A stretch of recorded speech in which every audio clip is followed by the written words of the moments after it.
5 દિવસ બાદ ગુજરાતમાં ફરી માવઠું, હવામાન નિષ્ણાત અથરેયા શેટ્ટીએ કરી આગાહી. હવામાન નિષ્ણાત અથરેયા શેટ્ટીની આગાહી મુજબ સક્રિય થઈ રહેલા વેસ્ટર્ન ડિસ્ટર્બન્સના કારણે 19 એપ્રિલથી ગુજરાતમાં માવઠાનો નવો રાઉન્ડ શરૂ થવાની શક્યતા છે.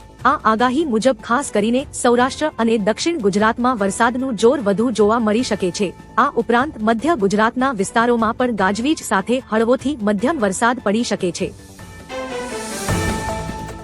એલપીજી ગેસને લઈને સરકારે જારી કર્યું નિવેદન. પેટ્રોલિયમ અને કુદરતી ગેસ મંત્રાલયે જણાવ્યું છે કે દેશમાં એલપીજીની કોઈ અછત નથી. સિલિન્ડરનો પુરવઠો સંપૂર્ણપણે સ્થિર અને પૂરતો છે. ગભરાવાની કે ગભરાટમાં ખરીદી કરવાની કોઈ જરૂર નથી. દેશભરમાં ઘરોમાં ગેસ કોઈપણ વિક્ષેપ વિના પહોંચાડવામાં આવી રહ્યો છે. લગભગ 95% ગ્રાહકો એલપીજી સિલિન્ડર ડિજિટલ રીતે બુક કરાવી રહ્યા છે. વધુમાં 5 કિલોગ્રામ એલપીજી સિલિન્ડર માટે હવે ઓળખકાર્ડની જરૂર નથી.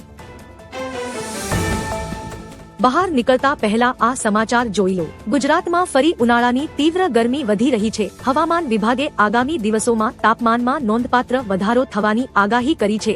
ખાસ કરીને સૌરાષ્ટ્ર અને કચ્છ વિસ્તારમાં હીટવેવ જેવી સ્થિતિ સર્જાવાની શક્યતા છે, જેના કારણે યલો એલર્ટ જાહેર કરવામાં આવ્યું છે. આગામી 48 કલાક રાજ્ય માટે વધુ પડકારજનક રહેવાની શક્યતા છે. તાપમાન 42 ડિગ્રી સેલ્સિયસ સુધી પહોંચી શકે છે. ઈરાને ભારત, રશિયા અને ચીન પાસે માંગી મદદ. ઈરાને ભારત, રશિયા અને ચીન પાસે મદદની અપીલ કરી છે. ઈરાની રાજદૂતે જણાવ્યું કે આ ત્રણેય મહાશક્તિઓએ અમેરિકા અને ઇઝરાયલ પર દબાણ વધારવું જોઈએ જેથી યુદ્ધની જ્વાળાઓ શાંત થાય. ઈરાને અત્યાર સુધી ભારતની તટસ્થ અને શાંતિપૂર્ણ વ્યૂહનીતિના વખાણ કર્યા છે. ઈરાન ઈચ્છે છે કે આ દેશો પોતાના પ્રભાવનો ઉપયોગ કરી અમેરિકાને સમજાવે અને ક્ષેત્રમાં સ્થિરતા લાવવા માટે ભૂમિકા ભજવે. ગુજરાતમાં કાળઝાળ ગરમીમાં પારો 41 ડિગ્રીને પાર. ગુજરાતમાં ઉનાળાના પ્રારંભે ગરમીએ માઝા મૂકી છે. રાજકોટ 41 ડિગ્રી સાથે રાજ્યનું સૌથી ગરમ શહેર નોંધાયું છે, જ્યારે અમદાવાદમાં પારો 40 ડિગ્રીએ પહોંચ્યો છે. હવામાન વિભાગે કચ્છમાં હીટવેવની આગાહી સાથે યેલો એલર્ટ જાહેર કર્યું છે. આગામી 4 થી 5 દિવસ તાપમાનમાં હજુ 1 થી 2 ડિગ્રીનો વધારો થઈ શકે છે. ઉત્તર પશ્ચિમના ગરમ પવનોને કારણે લોકોને બપોરે કામ વગર બહાર ન નીકળવા સલાહ અપાઈ છે. પશ્ચિમ બંગાળની રેલીમાં તેમના ચિત્રની પ્રશંસા કરતા પીએમ મોદીએ કરી મજાક. પશ્ચિમ બંગાળના સિલિગુડીમાં એક રેલીને સંબોધિત કરતી વખતે પીએમ નરેન્દ્ર મોદીએ રાજ્યને કલાનું રાજ્ય ગણાવ્યું. તેમણે તેમના ચિત્રો બનાવનારા લોકોની પ્રશંસા અને આભાર માનતા કહ્યું, ઘણા કલાકાર મિત્રો સુંદર ચિત્રો સાથે લાવ્યા છે. કોઈએ મને નેપાળી બનાવ્યો છે. પીએમ મોદીએ મજાકમાં કહ્યું અને ઉમેર્યું કે તેઓ કલાકારોને આભાર પત્ર મોકલશે. ભારતમાં પેટ્રોલ, ડીઝલ અને એલપીજીના ભાવમાં વધારો નહીં થાય. લખનૌમાં એક કાર્યક્રમમાં સંરક્ષણ પ્રધાન રાજનાથ સિંહે જાહેરાત કરી કે ભારતમાં પેટ્રોલ, ડીઝલ અને એલપીજીના ભાવમાં વધારો થશે નહીં. તેમણે પશ્ચિમ એશિયામાં અમેરિકા, ઇઝરાયલ અને ઈરાન વચ્ચેના તણાવને ગંભીર કટોકટી ગણાવી છે. તેમણે કહ્યું કે જ્યારે અન્ય દેશોમાં પેટ્રોલ અને એલપીજીના ભાવમાં વધારો થયો છે, ત્યારે ભારતમાં આવી કોઈ કટોકટી નથી. ઈરાને ભારતને લઈને આપ્યું મોટું નિવેદન. નવી દિલ્હીમાં ઈરાની કલ્ચરલ હાઉસમાં આયોજિત સભાને સંબોધિત કરતા ઈરાનના સર્વોચ્ચ નેતાના પ્રતિનિધિ અબ્દુલ માજિદ હકીમ ઇલાહીએ ભારત અને અહીંના લોકોનો આભાર માન્યો હતો. ભારતે ઈરાનને સાથ આપી સમર્થન અને એકજૂટતા બતાવી છે. ઈરાન આ માટે આભારી છે. વધુમાં તેમણે કહ્યું કે આ દિવસ માત્ર શ્રદ્ધાંજલિ આપવાનો નથી પણ ભારત પ્રતિ આભાર વ્યક્ત કરવાનો છે. અમેરિકા દ્વારા હોર્મુઝ સ્ટ્રેટ પર નાકાબંધી કરવાથી કયા દેશો સૌથી વધુ પ્રભાવિત થશે? અમેરિકા દ્વારા હોર્મુઝ સ્ટ્રેટ પરના નાકાબંધીથી ઈરાનનો સૌથી મોટો તેલ ખરીદનાર ચીન સૌથી વધુ પ્રભાવિત થઈ શકે છે. ચીનને તેલનો પુરવઠો ખોરવાઈ જશે. ઈરાન પાસેથી સીધું તેલ ન ખરીદતા હોવા છતાં ભારતને ફુગાવા અને બળતણના ભાવમાં વધારો જેવી પરોક્ષ અસરોનો સામનો કરવો પડશે. ઈરાન, ઈરાક અને સાઉદી અરેબિયાને પણ પુરવઠો ખોરવાઈ જશે. કુમાર કાનાણીએ કહ્યું, સત્તામાં આવીશ તો શું તારા બાપના પૈસાથી વિકાસ કરીશ? એમએલએ કુમાર કાનાણી અને આમ આદમી પાર્ટી વચ્ચે વિવાદ વકર્યો છે. કાનાણી જ્યારે વિકાસ કાર્યોનું ફેસબુક લાઈવ કરી રહ્યા હતા ત્યારે આપ કાર્યકર્તાએ કમેન્ટ કર્યું કે આ તો પ્રજાના ટેક્સના પૈસા છે. આના જવાબમાં કાનાણીએ વોર્ડ નંબર 3ના કાર્યાલય ઉદ્ઘાટન પ્રસંગે આક્રમક રીતે કહ્યું, જો તમે સત્તામાં આવશો તો તમારા બાપના પૈસાથી વિકાસ કરશો. આ વાત સોશિયલ મીડિયા પર વાયરલ થઈ રહી છે. કોંગ્રેસ પાસે ઉમેદવાર નહોતા, અમે આપ્યા. સ્થાનિક સ્વરાજ્યની ચૂંટણી વચ્ચે રાજકોટના જેતપુરના ભાજપ ધારાસભ્ય મહેન્દ્રભાઈ પાડલિયાએ કટાક્ષ કર્યો કે કોંગ્રેસ પાસે ઉમેદવારો નહોતા, તેથી ભાજપે તેમને ઉમેદવારો પૂરા પાડ્યા છે. તેમણે વધુમાં દાવો કર્યો કે કેટલાક ઉમેદવારોએ તો મેન્ડેટ પણ ફાડી નાખ્યા હતા. પાડલિયાના આ નિવેદનનો વિડીયો સોશિયલ મીડિયા પર વાયરલ થયો છે. ગુજરાત યુનિવર્સિટીમાં 30 કરોડથી વધુના ભ્રષ્ટાચારનો આક્ષેપ. ગુજરાત યુનિવર્સિટીની સિન્ડિકેટ બેઠકમાં કુલપતિ નીરજા ગુપ્તા અને રજિસ્ટ્રાર પિયુષ પટેલ સામે કરોડોના ભ્રષ્ટાચારના ગંભીર આક્ષેપો કરવામાં આવ્યા છે.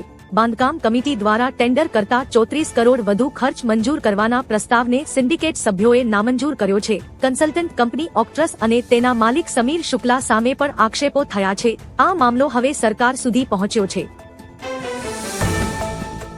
HAL અને GE એરોસ્પેસ ભારતમાં ફાઇટર જેટ એન્જિન બનાવશે. ભારતની હિન્દુસ્તાન એરોનોટિક્સ લિમિટેડ અને અમેરિકાની GE એરોસ્પેસ વચ્ચે ભારતમાં ફાઇટર જેટ એન્જિનના સંયુક્ત ઉત્પાદન માટે એક કરાર થયો છે. આ અંતર્ગત GE એરોસ્પેસ તેના અત્યાધુનિક F414 એન્જિન માટે ટેકનોલોજી ભારતમાં ટ્રાન્સફર કરશે. આ એન્જિનનો ઉપયોગ તેજસ Mk2 જેવા સ્વદેશી ફાઇટર એરક્રાફ્ટમાં થશે, જે સંરક્ષણ આત્મનિર્ભરતાને મજબૂત કરશે. ઘણા રાજ્યોમાં NHAI ટોલ પ્લાઝા પર રોકડ રકમ સ્વીકારવામાં આવશે. માર્ગ પરિવહન અને ધોરીમાર્ગ મંત્રાલયે જણાવ્યું કે તમિલનાડુ, કેરળ, આસામ, પશ્ચિમ બંગાળ અને પુડુચેરીમાં NHAI ટોલ પ્લાઝા પર રોકડ ચૂકવણી સ્વીકારવામાં આવશે. હકીકતમાં આ રાજ્યો સિવાય 10 એપ્રિલથી દેશભરમાં રાષ્ટ્રીય ધોરીમાર્ગ ટોલ પ્લાઝા પર ફાસ્ટેગ અથવા UPI જેવી ડિજિટલ ચૂકવણી પદ્ધતિઓ ફરજિયાત કરવામાં આવી છે. મિયાપુરનું નામ બદલીને રવિન્દ્રનગર રાખવામાં આવશે. યુપીના CM યોગી આદિત્યનાથે જાહેરાત કરી કે લખીમપુર ખેરીના મિયાપુર ગામનું નામ બદલીને નોબેલ પુરસ્કાર વિજેતા રવિન્દ્રનાથ ટાગોરના નામ પરથી રવિન્દ્રનગર રાખવામાં આવશે. બાંગ્લાદેશથી વિસ્થાપિત થયેલા હિન્દુ પરિવારોને જમીન માલિકીના અધિકારો આપવામાં આવેલા એક કાર્યક્રમ દરમિયાન યોગીએ કહ્યું, કોંગ્રેસ તેમને માલિકીના અધિકારો આપવામાં નિષ્ફળ ગઈ. ઈરાન સાથે યુદ્ધ વિરામ કાયમ. અમેરિકી રાષ્ટ્રપતિ ડોનાલ્ડ ટ્રમ્પે કહ્યું છે કે ઈરાન સાથેનો યુદ્ધ વિરામ કાયમ છે. જો કે તેમણે જાહેર કર્યું કે સોમવારે સવારે ભારતીય સમય અનુસાર સાંજે 7:30 વાગ્યે ઈરાનના બંદરો પર નાકાબંધી લાગુ થશે અને ત્યાં આવતા જતા તમામ જહાજોને રોકવામાં આવશે. ટ્રમ્પે કહ્યું કે ઈરાન હજુ વાતચીત માટે પાછું ફરી શકે છે, પરંતુ તેમને કોઈ ફરક પડતો નથી. ઈરાન ખરાબ સ્થિતિમાં છે અને દબાણમાં છે. PM મોદીએ ચાલુ ભાષણ અધવચ્ચે રોક્યું. પશ્ચિમ બંગાળ વિધાનસભા ચૂંટણીને લઈ ભાજપ વિશાળ સભાઓ યોજી રહી છે. તેવામાં સિલિગુડીમાં એક વિશાળ જાહેર સભાને સંબોધિત કરતી વેળાએ PM મોદીએ વચ્ચે જ ભાષણ રોકવું પડ્યું હતું. PMને સાંભળવા આવેલા લોકોની હરકતોને લઈ ભાષણ આપી શક્યા નહીં. લોકોને અપીલ કરી કે તમે બધા એક જગ્યાએ બેસો. PMની વિનંતી છતાં કેટલીક મહિલાઓ માની જ નહીં. જે મામલે નારાજગી વ્યક્ત કરતા PMએ કહ્યું કે આ મહિલાઓ સાંભળવા તૈયાર નથી. ઈરાને અમેરિકાને ચેતવણી આપી. શાંતિ મંત્રણા નિષ્ફળ ગયા બાદ ઈરાને અમેરિકાને કડક ચેતવણી આપી છે. ઈરાને કહ્યું છે કે જો અમેરિકા વળતર ચૂકવવામાં નિષ્ફળ જાય તો તેના જહાજો જપ્ત કરી શકાય છે. ઈરાની અધિકારીઓએ પર્સિયન ગલ્ફમાં હાજર દુશ્મન જહાજોને સતર્ક રહેવાની સલાહ આપી છે. આ નિવેદનને પગલે આ ક્ષેત્રમાં તણાવ વધુ વધ્યો છે. જો પરિસ્થિતિ વધુ વણસે તો તેની દરિયાઈ સુરક્ષા અને વૈશ્વિક વેપાર પર ગંભીર અસર પડી શકે છે. ધુરંધરનો ધડાકો, કમાણી 3000 કરોડ પાર. રણવીર સિંહ સ્ટારર ધુરંધર 2 એ બોક્સ ઓફિસ પર ઇતિહાસ રચ્યો છે. આ ફ્રેન્ચાઇઝી વિશ્વભરમાં 3000 કરોડથી વધુની કમાણી કરનારી ભારતની પ્રથમ સિરીઝ બની છે. ફિલ્મે ભારતમાં 1000 કરોડનું કલેક્શન કરી બાહુબલી 2નો રેકોર્ડ તોડ્યો છે. ખાસ વાત એ છે કે ચાઇનીઝ બોક્સ ઓફિસ કે ખાડી દેશોના સપોર્ટ વગર આ સફળતા મળી છે. હવે આ સ્પાય થ્રિલરની નજર પુષ્પા 2ના સૌથી મોટા રેકોર્ડ પર છે. હોર્મુઝ સ્ટ્રેટ અમેરિકાની જાગીર નથી. ભારતમાં ઈરાનના પ્રતિનિધિ ડોક્ટર અબ્દુલ માજિદ હકીમ ઇલાહીએ કહ્યું કે હોર્મુઝ સ્ટ્રેટ અમેરિકાની જાગીર નથી અને તે બધા દેશોની સહિયારી મિલકત છે. તેમણે પર્સિયન ગલ્ફમાં અમેરિકી જહાજોની હાજરીને પ્રાદેશિક અસ્થિરતાનું મુખ્ય કારણ ગણાવ્યું હતું. આ સાથે તેમણે પશ્ચિમી દબાણ છતાં સમર્થન આપવા બદલ ભારત સરકારનો આભાર પણ માન્યો હતો. પેટ્રોલ ડીઝલ સસ્તું થશે। જર્મનીમાં પેટ્રોલ ડીઝલના ભાવ સસ્તા થવા જઈ રહ્યા છે। સરકારે 2 મહિના માટે ઈંધણ પર ટેક્સ ઘટાડવાનો નિર્ણય લીધો છે। પેટ્રોલ ડીઝલ પર લગભગ 17 યુરો સેન્ટ પ્રતિ લીટર સુધી ટેક્સ ઓછો કરવામાં આવી શકે છે। વધુમાં સરકારે કહ્યું કે આ પગલું ઉર્જા સંકટથી પ્રભાવિત સામાન્ય જનતા અને કારોબારને રાહત આપવા માટે ઉઠાવવામાં આવ્યું છે। ટેક્સ ઘટાડા બાદ ઈંધણના ભાવમાં ઘટાડો આવશે। યુએસ અમારો વિશ્વાસ જીતવામાં નિષ્ફળ ગયું। ઈરાની સંસદના સ્પીકર મોહમ્મદ બાઘેર ગાલિબાફે ઇસ્લામાબાદમાં વાટાઘાટો પૂર્ણ થયા બાદ કહ્યું કે અમેરિકા ઈરાનનો વિશ્વાસ જીતવામાં નિષ્ફળ રહ્યું છે। તેમણે જણાવ્યું કે ઈરાન પાસે વાટાઘાટો માટે ઈચ્છાશક્તિ અને સારી નિયત છે, પરંતુ છેલ્લા 2 યુદ્ધોના અનુભવોને કારણે અમેરિકા પર ભરોસો નથી। ગાલિબાફે વાટાઘાટો શક્ય બનાવવા બદલ પાકિસ્તાનનો આભાર માન્યો છે।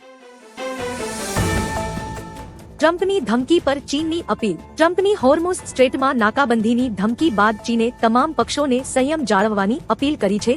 ચીનના વિદેશ મંત્રાલયે જણાવ્યું કે હોર્મુઝ સ્ટ્રેટને સુરક્ષિત, સ્થિર અને ખુલ્લું રાખવું આંતરરાષ્ટ્રીય સમુદાયના સામૂહિક હિતમાં છે। ચીને ચેતવણી આપી છે કે આ મહત્વપૂર્ણ દરિયાઈ માર્ગમાં કોઈ અવરોધ વૈશ્વિક ઉર્જા પુરવઠાને અસર કરી શકે છે। ચીન ઉર્જા સુરક્ષા જાળવવા માટે તમામ પક્ષો સાથે કામ કરવા તૈયાર છે। ટ્રમ્પે એવું જ કર્યું કે જેનો ડર હતો। રાષ્ટ્રપતિ ટ્રમ્પે ઈરાનમાં દરિયાઈ નાકાબંધીનો અમલ શરૂ કર્યો છે, જે સાંજે 7:30 વાગ્યાથી લાગુ થઈ ગયો છે। હોર્મુઝ સ્ટ્રેટમાંથી પસાર થતા તમામ જહાજોની કડક તપાસ કરવામાં આવશે। ખાસ કરીને ઈરાનને ગેરકાયદેસર ટોલ ચૂકવનારા જહાજોને સુરક્ષિત રસ્તો આપવામાં આવશે નહીં। બીજી તરફ ઈરાને ખાતરી આપી છે કે તે હોર્મુઝના માર્ગે ભારતીય જહાજોને સુરક્ષિત પસાર થવામાં મદદ કરશે।